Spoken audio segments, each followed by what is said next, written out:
అవును, ఇక్కడికొచ్చి చాలా మంది ఫలితం పొందారు. ఇక్కడ గౌరీ రండి. పదమ్మా.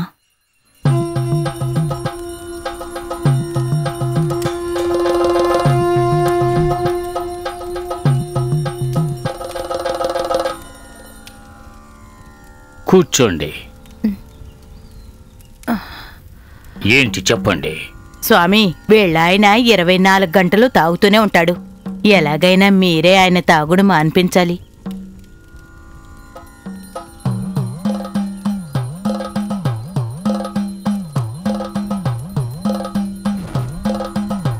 అంతా నాకు అర్థమయ్యింది. చూసావా, నేను చెప్పాను కదా.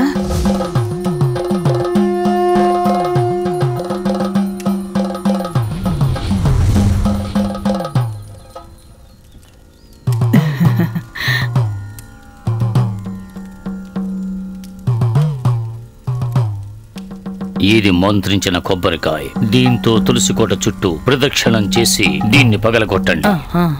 కాయ సరిగ్గా 2 ముక్కలుగా విరగాలి. దాంతో అన్ని సమస్యలు తీరిపోతాయి. దేవుడా,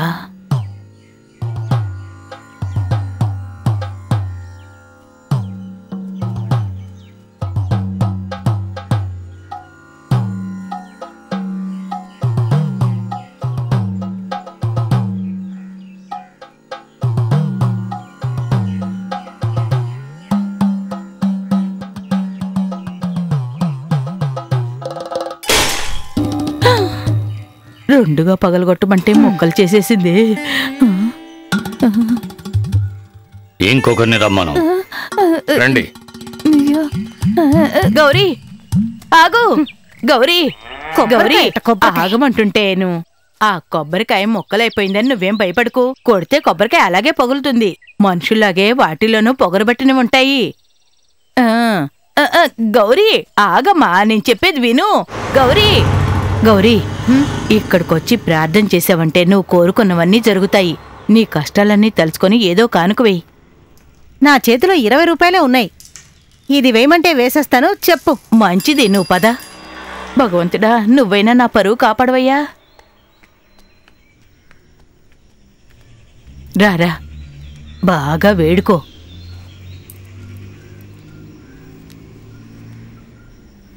దేవుడా,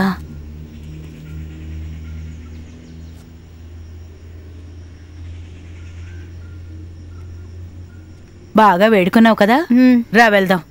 ఇప్పుడు నీ సమస్య తీరకపోతే ఇంకొకరున్నారు. ఆయన పింగాణి పాత్ర మీద రాసిస్తారట. మీ ఆయన దానిలో మందు పోసుకొని తాగాడనుకో, ఆ తర్వాత జన్మలో మందు ముట్టుకోడనుకో. ఓహో, అవును.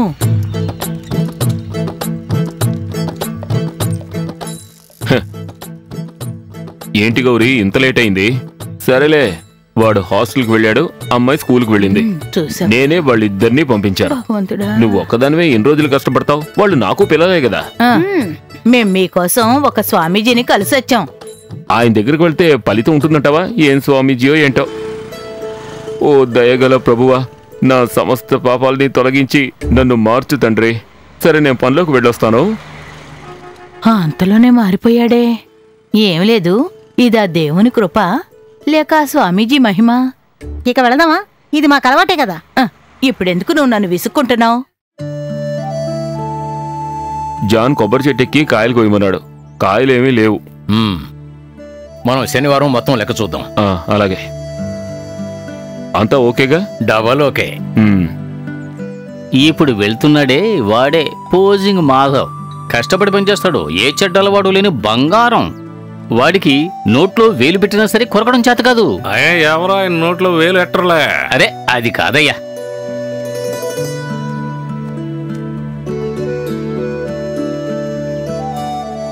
ఇదిగో వస్తున్నాడే వాడే తాగుబోతు మాధవ్.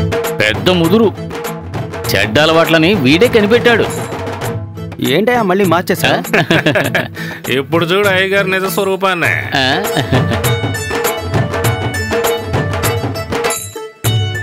ఏంటి అలా ఆశ్చర్యంగా చూస్తున్నావు? మంచి సరుకు ఫుల్. ఎరా బుడంకాయ్, అప్పనంగా ఓ ఫుల్ ఇస్తాను, తాగుతావా? తాజా సరుకు. రే మాధవ్, నువ్వు కాచిన సారాయి నువ్వే తాగుతున్నావు. మా దగ్గర ఎందుకురా ఈ డబుల్ యాక్షన్? అది నా ఉద్యోగం. ఇది నా సంతోషం. నువ్వే వీడికి చెప్పరా. మాధవ్ పని విషయంలో చాలా సిన్సియర్ గా ఉంటాడు, మందు విషయంలో కూడా అలాగే ఉంటాడు. ఎక్కింది మొత్తం మనకి, ఇదేరా తాజా సరుకు. ఎక్కింది మొత్తం మనకి, ఇదేరా తాజా సరుకు. భయంకరంగా ఉంది. ఏంటది? మందులో కిక్కు. కొట్టు చిన్నదైనా మీరిచ్చే ముంతలు పెద్దగా ఉన్నాయి. చాలే. నాకు తెలియక అడుగుతున్నాను, అమ్మాయిలు ఎందుకు మన కొట్లో పనిలో పెట్టారు? మనసులు పాడు చేయడానికే. నేనెవరు మనసు పాడు చేశాను? నువ్వు పాడు చేయవు, నేనే పాడు చేసేలా ఉన్నాను. ఇక్కడున్న సప్లైర్స్ లో కూడా ఒరిజినల్ డూప్లికేట్స్ ఉన్నారు. మాధవ్, నువ్వేం మాట్లాడకు. ఇక్కడ బార్ లాంటి సౌకర్యం లేకపోయినా సరుకు మాత్రం బాలే కిక్కిస్తుంది. సరే సరే. అయితే సరే, నేను వస్తాను. ఓకే. గౌరీ త్వరగా రమ్మంది. Okay bye.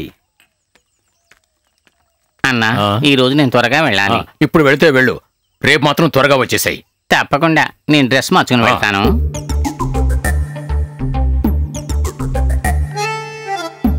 అరెరే, చిక్కోండి.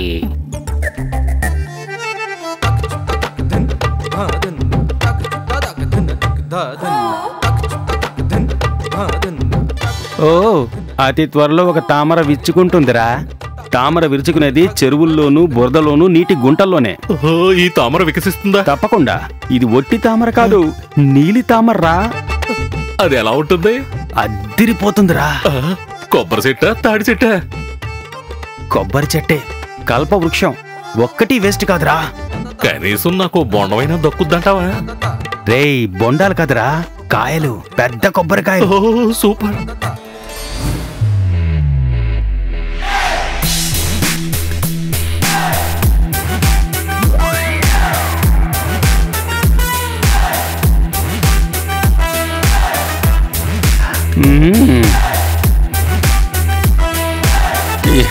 ఇది కొబ్బరికాయ కాదురా, కొబ్బరి పుచ్చు.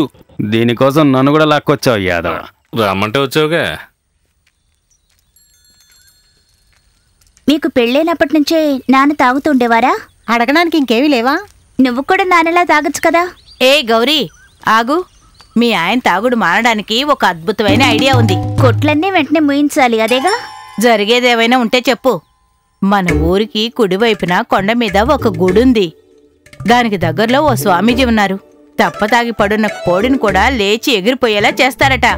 ఆ స్వామీజీ ఒక పూజ చేస్తే మీ ఆయన తాగుడు మానేస్తారట. కానీ ఆయన అక్కడికి తీసుకురావడం చాలా కష్టం. ఆయన అక్కడికి రావద్దు, మనం అక్కడికి వెళ్తే సరిపోతుంది.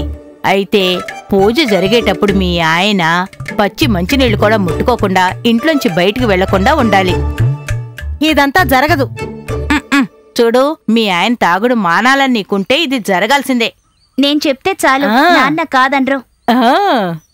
ఆయన కాదనరు, కానీ ఇంట్లో ఉండరు. నువ్వు నడవే. నేను నీకోసమే చెప్పాను, ఆ తర్వాత నీ ఇష్టం. బాలే మనిషి. ఎక్కింది మత్తు మనకి, ఇదేలే తాజా సరుకు. ఇదేలే ఇదేలే. త్వరగా వచ్చి ఫోన్ చేయండి, నాకు నిద్ర వస్తోంది. నాకేమైనా పెట్టాలనుకుంటే ఇక్కడికి తీసుకొచ్చివు. నేను తింటుంటే చూసి ఆనందించు. ఇలా చూడవే, మన అమ్మాయి పెద్ద డాన్సర్ శోభనలా ఎంత బాగా డాన్స్ చేస్తుందో. ఇప్పుడు అమ్మ వచ్చి తిట్ల దండగ మొదలెడుతుంది. ఆహా, ఏమిటిది? చేపల పులుసా? మీరు కొట్లో కొనుక్కునేది నేనే తెచ్చిపెట్టాను. ఇప్పుడు సంతోషమా? చాలా సంతోషంగా ఉంది, రుచిగా ఉంది. అన్నట్టు కొట్లో ఈరోజు విశేషాలేమిటి? అందరూ బాగా తాగుతున్నారా? మరి ఎగతాళి చేస్తున్నావు కదా. నీకు తెలుసా, ఎలాగైనా తాగడం మానేయాలని ప్రతిరోజు ఇంట్లోంచి వెళ్ళేటప్పుడు అనుకుంటాను. అయ్యో, నిజంగానే మీరు తాగడం మానేస్తే ఇంట్లో అందరూ మనశాంతిగా ఉంటాం. అలా జరిగిందంటే నేను ఏడుస్తూ నిద్రపోవడం కుదరదే. ఆ తర్వాత బోర్ కొడుతుంది నాన్న. ఇలా చూడండి, నేను అడిగేది ఒకటే, మీకు నిజంగానే తాగడం మానేయాలనిపిస్తుందా? అవును, అందులో అనుమానం ఏంటి? కానీ సరుకును చూడగానే కంట్రోల్ అవ్వలేకపోతున్నాను, అందుకే. సరే, ఒకరోజు ఫుల్లుగా తాగకుండా ఈ ఇంట్లోంచి వెళ్లకుండా ఉండగలరా? ఒకే ఒక్కరోజు. ఒక్కరోజా? దాందేముంది, అలాగే ఉంటాను. మంచిది, అదే కావాలి. ఆ తర్వాత తాగుడు జోలికే మీరు వెళ్లరు. అందులో ఏం టెక్నిక్ ఉంది? అదే టెక్నిక్. విషయం అర్థమయ్యేలా చెప్పు. కొండపైన స్వామీజీ గురించి మీరు విన్నారా? పెద్ద సిద్ధులు. అయితే ఈ అలవాటు మానేలా ఆయన చేస్తారండి. నాన్న, మేం వెళ్ళి ఆ స్వామీజీని కలిసొచ్చేంత వరకు ఇక్కడ మీరు ఇలాగే బుద్ధిగా ఉంటే చాలు. నాకు ఇందులో పెద్దగా నమ్మకం లేదు. మాకుందని చెప్తున్నాం కదా. దయచేసి కాదనకండి, మా కోసం ఒకే ఒక్క రోజు. ఆ తర్వాత ఖచ్చితంగా నేను తాగుడు మానేస్తానుగా. ఖచ్చితంగా. అయితే ఓకే.